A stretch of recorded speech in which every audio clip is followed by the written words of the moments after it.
আমাদের একটা নতুন বই বের হয়েছে এবার, সেটা হলো মাহে রমাদানের 27 আমল।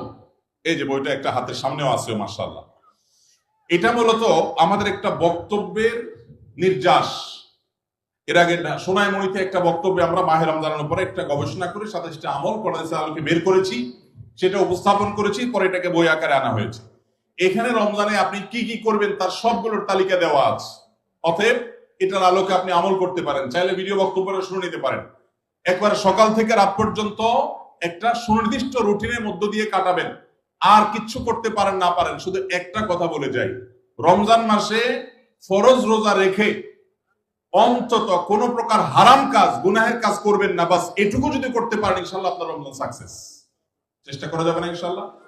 একটা কাজ যদি করতে পারেন, আপনার রমজান ইনশাআল্লাহ সফল। সেটা হলো ফরজ রোজা রাখলেন, 5 ওয়াক্ত নামাজ তো ফরজ পড়বেনই, ফরজ কাজগুলো করলেন, আর গুনাহ থেকে বেঁচে থাকলেন। কোনো হারাম কাজ করলেন না, ঝগড়াঝাটি করলেন না, মিথ্যা বললেন না, চগলখড়ি করলেন না, গীবত করলেন না, কাউকে ঠকাইলেন না, 2 নম্বর কাজ করলেন না।